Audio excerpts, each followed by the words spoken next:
नमस्कार, आपल्या समेत बोलण्यासाठी सेना सांगली जिल्हा उपप्रमुख हरिदास लेंगरे आहेत. आपण त्यांच्याशी चर्चा करूया. कसा प्रतिसाद आहे त्यांना. नमस्कार. नमस्कार, मी हरिदास लेंगरे, सांगली शिवसेना उपजिल्हा प्रमुख. खरं तर आम्ही प्रत्येक भागाभागात जातोय, लोकांचा प्रचंड प्रतिसाद आहे. ही निवडणूक खऱ्या अर्थानं लोकांनी हातात घेतलेली आहे. आम्ही ज्या वेळेला जाईल त्यावेळेला लोक स्वतःहून उत्स्फूर्त सांगतायत की आम्हाला परिवर्तन करायचं आहे. आणि या वेळेला सांगली महापालिकेमध्ये प्रभाग 8 मधून 100% शिवसेनेचे 4ही अधिकृत उमेदवार आहेत.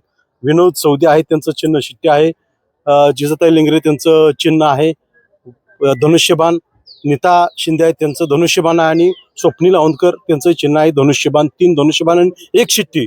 100% जोरदार ताकदीनं या प्रभागातून 8 मधनं 4ही उमेदवार विजय होणार. काय राहतील म्हणजे विकासाचा काय अजेंडा राहील तुमचा. खर तर विकासाचा महानगरपालिकेमध्ये गटर, मीटर आणि वॉटर ह्या 3 मुद्द्यावरती निवडणूक लढली जाते. परंतु त्याच्या पलीकडे जाऊन ओपन पेस आहेत ते डेव्हलप नाहीत, त्या ठिकाणी सुसज्ज वाचनालय नाहीत, जिम नाहीत. आणि आम्ही 100% या भागामध्ये जे ओपन पेस आहेत ती डेव्हलपमेंट करू. आणि त्या ठिकाणी नाना पार्क असेल, वाचनालय असेल, त्या ठिकाणी ओपन जिम असेल, युवकांच्या दृष्टिकोनातून ही निश्चितपणे करू. कोणतं तगडं आव्हान आहे तुमच्या मोर.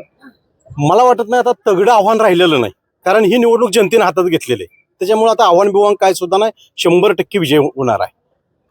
आता देवेंद्र फडणवीसांची सभा झाली 2 दिवसापूर्वी, त्याचा काय आपल्यावर प्रभाव. बिलकुल नाही, कारण या प्रभागामध्ये भारतीय जनता पार्टीचे 3 नगरसेवक आणि राष्ट्रवादी काँग्रेसचा 1 नगरसेवक निवडून आलेला होता. तर त्यामध्ये कुठेही नाही, लोकांच्या जर प्रतिक्रिया पाहिल्या तर कोणताही या भागामध्ये विकास झालेला नाही. आणि जर मी सांगतो त्यापेक्षाही जाऊन रोडची जर परिस्थिती पाहिली तर सगळे रोड उकरलेले, सगळा सत्यानाश करून टाकलेला आहे. हा प्रभाग 20 वर्ष मागे नेऊन टाकलेला आहे. त्याच्यामुळे काही कुणाच्याही सभा झाल्या तर लोक पिटून उठलेले आहेत. त्याच्यामुळे कुणाची सभा झाली तर लोकांना अपेक्षित आहे ज्या पद्धतीनं आपल्या महाराष्ट्राचा श्वास मुंबईत शिवसेनेची सत्ता आहे आणि मुंबईचा ज्या पद्धतीने विकास करायचा झालाय त्या पद्धतीने ह्याची सुरुवात आम्ही प्रभाग 8 मधनं लोकांनी प्रतिसाद निवडणूक जिंकल्यानंतर तिथून सुरुवात आम्ही विकासाची करणार आहे. तुमच्या या प्रचार रॅलीमध्ये लाडक्या बहिणी प्रचंड आहेत, मोठ्या संख्येने आहेत. लाडक्या बहिणीचा प्रभाव आहे का. माननीय या राज्याचे उपमुख्यमंत्री आणि जनतेच्या मनातले मुख्यमंत्री एकनाथजी शिंदे साहेब यांच्यावरती महिला भगिनींचा इतका प्रचंड प्रतिसाद आहे. तुम्ही जर पाहिलं पाठीमागं तर जिथं नजर जाते तिथं महिलाच दिसत आहेत. आणि त्यामुळे महिलांनी निवडणूक हातात घेतलेली आहे.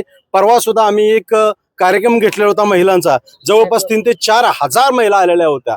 त्यामुळं ज्या ठिकाणी महिलांनी निवडणूक हातात घेतली त्या ठिकाणी परिवर्तन होतं आणि या भागामधून निश्चितपणे परिवर्तन होणार आहे. धनुष्यबाण आणि शिट्टी जिंकणार म्हणजे जिंकणार, त्यात कोणतीही शंका घेण्याचं काहीच कारण नाही. शिवसेना पक्षाचा